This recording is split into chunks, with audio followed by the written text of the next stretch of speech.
not one to jump on every time a former player says something about the Steelers.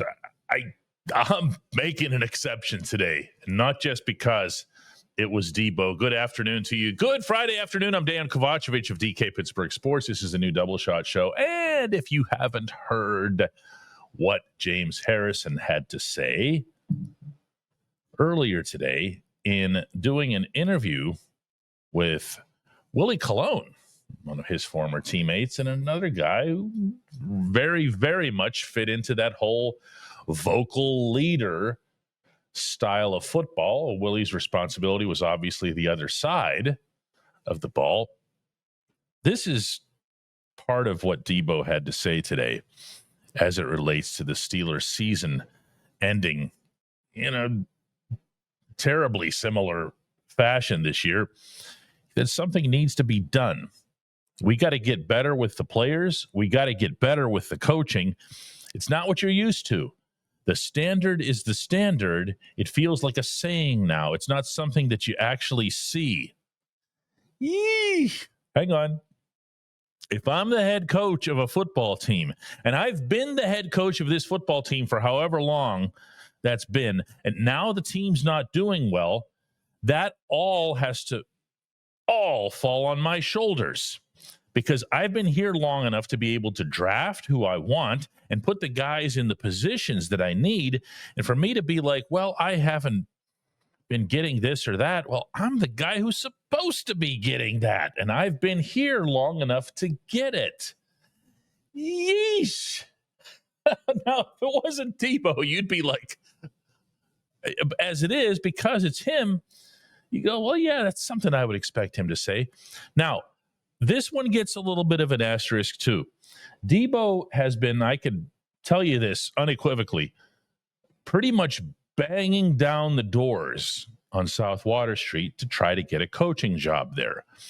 Now, you would think that going public with criticizing the head coach, not only for his coaching, but also for his acquisition of players, and, oh, by the way, the entire culture, would not be a great way to go about getting that job. However, he's Deebo, and this is the way he does things. And this might be something of a reminder to Mike Tomlin, presuming that Tomlin would even be remotely considering Deebo in any capacity, that, you know what, I could use something that, figuratively spills the apple cart a little bit. I could use somebody in here who, as they walk through a practice field or go through a locker room, commands that instant, I don't know if respect is the right word. It probably is. Fear, for sure. Awareness, absolutely. A connection to the more recent past when the Steelers were built upon accountability. And I'm talking about internally. I'm talking about the James Ferrier, Larry Foote, Troy Polamalu, those leadership groups, Brett Kiesel, and so forth. If he's that guy, if he's that bridge guy, and you can tell him, hey, James, I'd be happy to have you on my staff. Do me a favor. Don't say stuff like this anymore. Okay, I kind of get the message, but yeah, I'd be happy to have you around. Now, what do you actually know about coaching? Okay. James isn't going to be the only one who speaks up. James isn't going to be the only one who makes an impact. Ben Roethlisberger, also from that era, and also, of course, having a voice now with his own show, has had some things to say as well. These are people, you have to understand, who come from a time where, and I'm not dating this reference, by the way, we're talking about, 8-10 years ago, but they come from a time where they understood that it means something to be a Steeler, and it means something to be that for life. When you are a successful football player in Pittsburgh, you are constantly meeting those players from the past. You will have Mean Joe Green walking around the campus in Latrobe. You will have others whether it's from the 70s or from the 90s, or whether it's a Bill Cowher or a Hines Ward, and you'll have an opportunity to meet them. And Tomlin has done, to his credit, a great job, not good, not very good, great job of getting those guys involved when it comes to camp. There's a difference between camp, and there's a difference between the regular season, and there's a difference between an everyday process. I'm not going to sit here and advocate for Deebo as a head coach, as a coach of any kind, because I have no idea what his coaching skills are. He might not have any. And believe it or not, it's not as simple as saying he played the game and he would be in people's faces. You have to be able to do all kinds of different duties. You have to be able to, you know what I'm talking about. It's just not necessarily the same thing. But I am saying that, man, it would at least look or sound or feel like a little bit of a shakeup, right? When we come back, Chris Halleck. At DK Pittsburgh Sports, we take pride in coverage that connects our city's fans to their favorite teams. Now, that connection's stronger than ever. Introducing our all-new state-of-the-art app.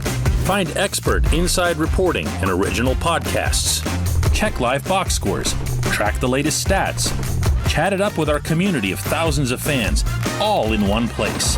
The new app from DK Pittsburgh Sports. Coverage that connects.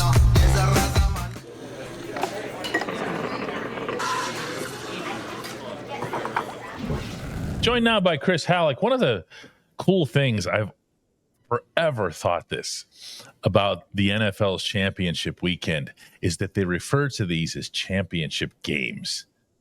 And there's nobody else that does this. Yeah, I know the NHL has conference championships. Major League Baseball, given its history, and this makes sense between the National League and the American League. Those are for pennants. But the championship, these have always felt like really, really important games, and not just because of the label. It's just something. It's the culmination. It's a real thing. Getting to the Super Bowl is an achievement unto itself. I think, unlike the way other sports handle that. Nobody remembers who finished second in other sports, but championship games, I agree. I always really, this is one of my favorite Sundays of the entire year, or just sports days of the entire year. I shouldn't just say Sundays because that obviously just means football, but yeah, it really is. I seriously enjoy it just because, I think about all of the different championship games the Steelers have played in, going all the way back to, in my lifetime, going back to 1994 and then 1995 and 97 and 01 and 04. That was a good time, wasn't it? Well, it depends on I cringed at least a couple of those that you mentioned. Oh yeah. Because 94 was rough. Devastating results. But yeah, I mean, but it's devastating because were fantastic. They were all played at Three River Stadium. I think none of them. Well, obviously until Heinz Field opened, but the atmospheres were incredible, and there was an expectation in Pittsburgh to reference again James Harrison's remarks today about the Standard. There was an expectation. Of course, we're in this championship game. Why wouldn't we be in the championship game? Yeah, absolutely. I mean, just in James Harrison's career alone, they got to the AFC Championship in 04 and 05, 08, and in 2010. And then again in 2016, I don't remember. I think Harrison was on the team back then too. So, he's played in several of these. And so for this team, obviously to not even sniff a playoff win, that's far below the whole standard is the standard thing. And so, but yeah, this is an exciting Sunday, and it's one that Steelers fans should want to see the Steelers in, but they're not. And so I'm going to enjoy the day no matter what. Yeah, I'm not going to be thinking about the Steelers much. I'm not going to lie. No. I'm not one of those people who watches these things and go, "Why can't our guys do that?" It's such a mixed bag of a conversation that it's not even worthwhile. Just, the games are right in front of you. It's low pressure stuff. You don't have, unless you have money on it, you're not all that invested in who wins. Just, put your feet up and don't worry about the Steelers for a day. Just enjoy some good football. And that's the other part of this, is it ends up being not good football. It ends up being unbelievable football for the most part. These the conference championship games have been better than a Super Bowl in most years. And I'm not sure that these present themselves all that differently, especially the second one. The first one is Washington at Philadelphia. I know they split the season, but and I know that the Eagles are favored for a reason, and not just being at home. I don't think being at home means much at all in a conference championship. But it's the Eagles are the Eagles, and they're the proven commodity. The question, I think, would be, can Jaden Daniels continue his rocket-like ascent? You know what I mean? Can he just, him and Terry McLaurin, just take over a game and beat the Eagles defense in a way that they don't necessarily like to be beaten, meaning, through the air?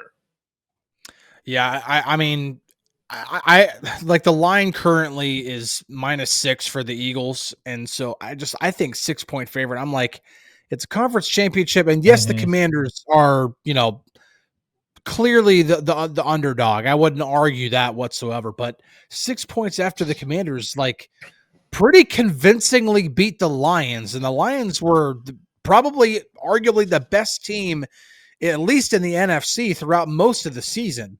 I don't know, man. Yeah, it's tough. It's tough. I see what you're saying. I also know that they still gave up a ton of points to the Lions, and I think that's the bigger issue here. Is that I have a feeling that whether it's the line or whatever, and again, I'm not into betting in any capacity, but if you see that they gave up a lot of points, and that the Eagles have Saquon Barkley, have Jalen Hurts, have all these weapons, it's a great roster. I think the thinking here is that the Eagles are going to score a lot of points regardless. And if the Eagles score points, they're going to be able to hold Washington enough.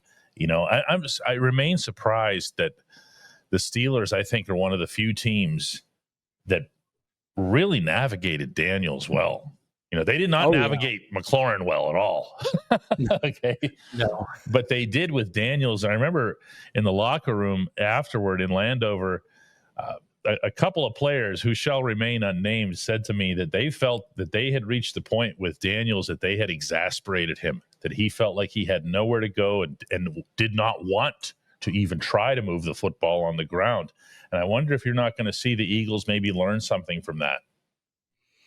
I mean, yeah, I'm sure they've played him twice this year. I mean, so they already have more experience against him than the Steelers did. But yeah, the Steelers had you're right. They had a good game plan.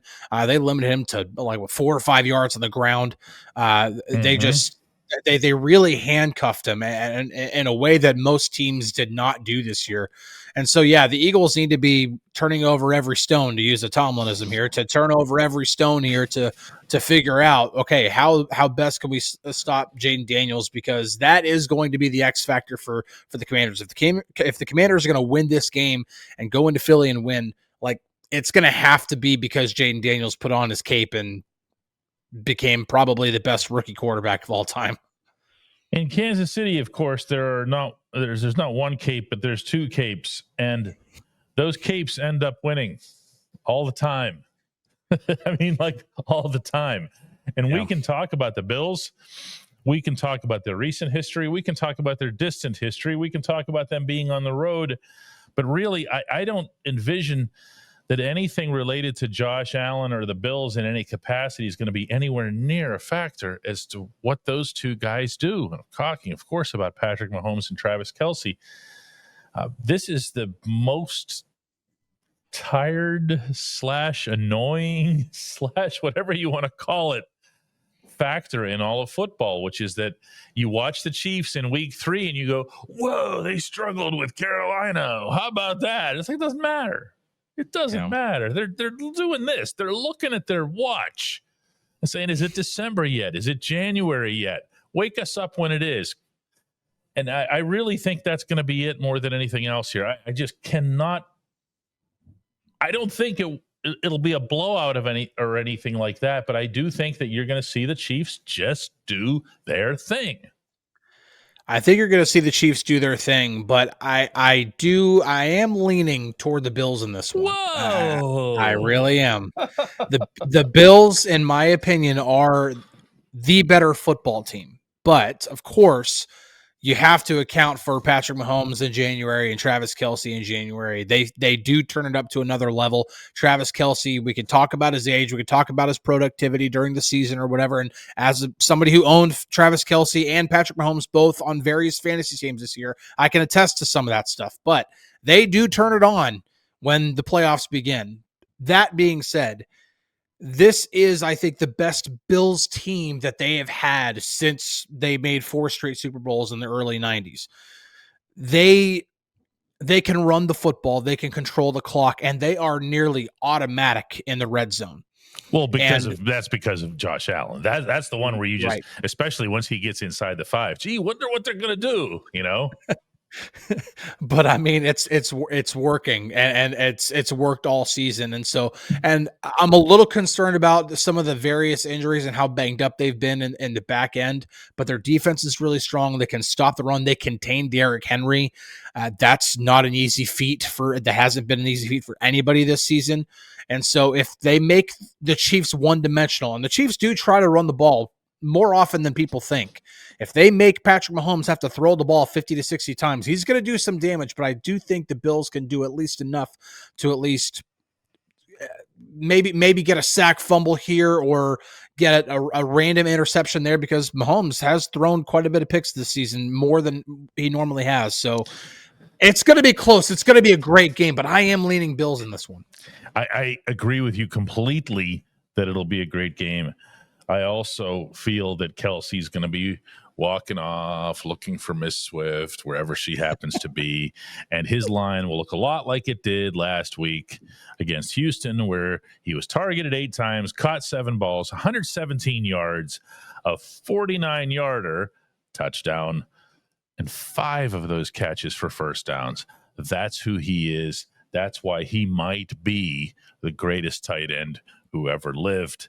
That you can just casually assign him to a quarter of your offense. I don't know that it has anything to do with the Bills or is any reflection on the Buffalo defense, whether or not you can stop him. He's just in a special category. When we come back, J1Q.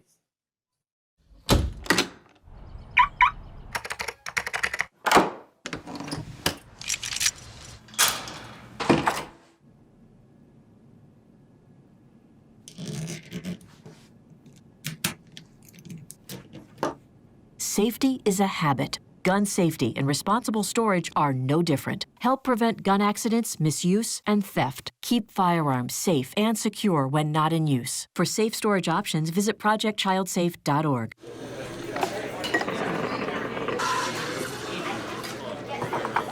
Time now for today's J1Q, and for that we head to Jim in the north central part of our Commonwealth. DK, it's Jim from Ridgeway. My father sadly passed before Christmas, but in his life he got to see the Pirates win some World Series, the Steelers win a bunch of Super Bowls. Sadly, I know I won't ever see a World Series, but there's still a chance of the Super Bowl. And I was wondering if this offseason will tell who really runs the team by who's signed and who's brought back. If Tomlin's boys like Najee and Cam Sutton are re-signed, does that show that he has more power? And if they're both let go and not re-signed, does that show that the owner is taking control? I appreciate that, Jim, and condolences on the loss of your dad. I don't see power struggles within the Steelers. I really don't. And I can't remember the last time that I did. I don't know that there's ever really been one for as long as Mike Tomlin's been the head coach. And the reason for that is it's his team. It's his team in every way. You have to understand, Jim, and I would hope that this would come along or come across, I should say, to the general public, even if no matter how distant you might be from the team itself, that he's a strong-willed individual. This is a dynamic A-type personality. In every setting that he's in, he does not exactly blend into the background. So if there's a setting in which, even if he's really, really engaged and he's into the draft and he's into external acquisitions in the free agency period, you can see him sitting there listening to all of the people who are spending the entire year on this sort of thing, Omar Khan, Andy Weidel, the various assistants and scouting types, and then saying at the end of the day, I want Patrick Queen. They all say, hey, coach wants Patrick Queen. What are we going to do about this? I think we should go get Patrick Queen. All right, what do we have on Queen? Doesn't matter. Just get Queen. Get Queen. That's kind of how I envision these things playing out. I don't see anything dramatic there, and I don't see anything dramatic in whether or not the Steelers bring back Najee Harris or Cam Sutton. I'm constantly jabbing at the general fan base here on seeking out drama, because that's stuff that the media gets accused of. Oh, you guys are always looking for your drama. I don't know. It's actually the Steelers fans that seek that stuff out. If Najee is not brought back, and I would think that's abundantly obvious right now that he's not going to be, that was set a year ago. That was set with the not picking up the fifth-year option. He was going to have to be Barry Sanders this year to stick around to get another deal. And he wasn't, and he won't. Cam Sutton, a little bit of a different story, obviously, on a lot of unfortunate levels.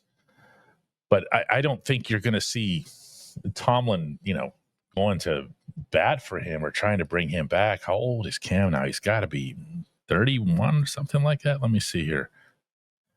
Okay, so he will turn 30 next month. That's kind of old in corner years.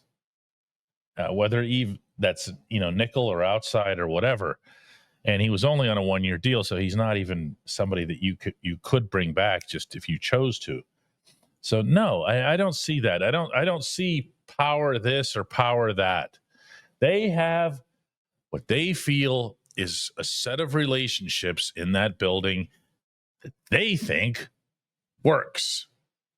And that, to me, right now is why I would even take something as simple, Jim, like I did in the opening segment today, as James Harrison popping up on Willie Cologne's podcast and spouting off and taking it seriously, because that sounds to me like something that would be something that spills things a little bit, that makes people uncomfortable, that makes people aware that this wasn't okay and it's not okay. I could see Deebo doing something like this. I really could. And I could see him doing it even if he wasn't a particularly good coach. But then if you know how Deebo applies himself to everything in life, maybe he actually would be one. See how this all came together? See how that worked? I appreciate the question. I appreciate everybody checking out the Double Shot Show. We'll be back with another one of these on Monday.